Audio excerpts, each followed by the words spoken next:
MMA Boxing Talk here, coming at you with another video. I just want to put out a video talking about Anthony Pettis versus Edson Barbosa. Took place last night at UFC 197. This was a solid win for Edson Barbosa. He got a unanimous decision against Anthony Pettis. Now this was a fight that Pettis really needed to win. Pettis was coming off of 2 losses, one to RDA and then one to Eddie Alvarez. And now he just suffered his 3rd loss in a row. So that's really not good for Pettis, It's funny how quickly things change. A little over a year ago, Pettis was still champion, seemed to be untouchable, had all the striking ability, this knockout ability, and then, he got his belt via submission against Benson Henderson, a guy had been never submitted before. He defended his title against Gilbert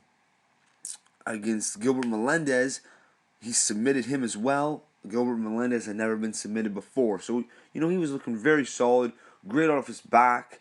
Pettis looked great on his back, and, he looked great on the feet. So he seemed like a very, solid fighter and a guy that, a lot of the experts believed that he was going to be dominant for a long time. Now, obviously, that's not the case. Like I said, things change quickly. This was a fight Pettis was supposed to win. Not supposed to, but this was a fight that gave him a better shot to win. Not against a guy that like an RDA or a Eddie Alvarez. A guy that's going to grind him and wrestle him and take him to the ground or hold him up against the fence.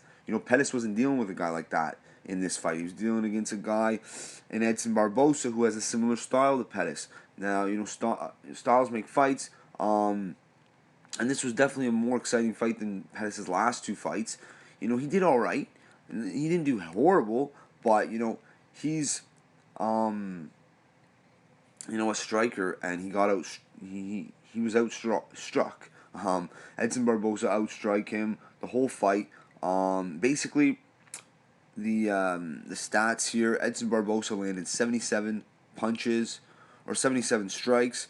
Pettis landed 35 strikes. And Barbosa had a 42% accuracy. Pettis 28. Barbosa really chewed him up with those kicks, kicks to the body, to the ribs, and also the kicks to the inner thigh.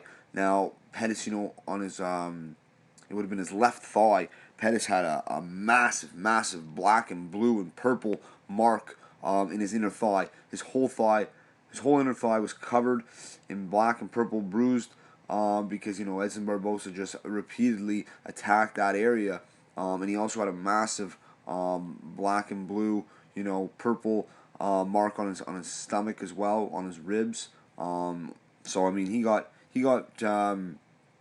took a beating in this fight. He's a tough guy, Pettis. I'll give him that. But he just didn't do enough to win. It's too bad for him. But hey, Edson Barbosa is the real deal. His fight before this, Edson Barbosa lost to Tony Ferguson. It was a great fight. He was doing very well. He was winning against Tony Ferguson that first round. But Ferguson, submitted him in the second. But Edson Barbosa is the real deal. And Pettis basically has to go back to the drawing board. It's really tough for him now. He was training in Albuquerque. I know it was only 3 weeks. Maybe he should just stay there. I'm not sure. But it's not like, he could have fought any other way, right? I mean, he tried his best. His best wasn't enough.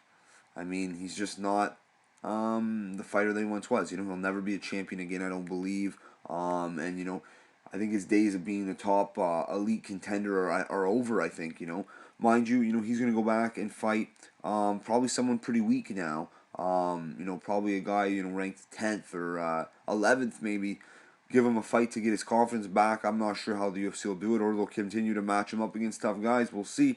But, yeah, I mean, it's crazy. Solid fight for Edson Barbosa. Pettis, he's not what he once was, or wasn't as good as what we all thought, kind of thing. But anyway, if you liked the video, subscribe. Check me out on Twitter. It's at MMA Boxing Talk 1. I'm on Instagram as well. But yeah, subscribe to my channel if you like the video. Like the video. That's it for this one, though. MMA Boxing Talk. Peace.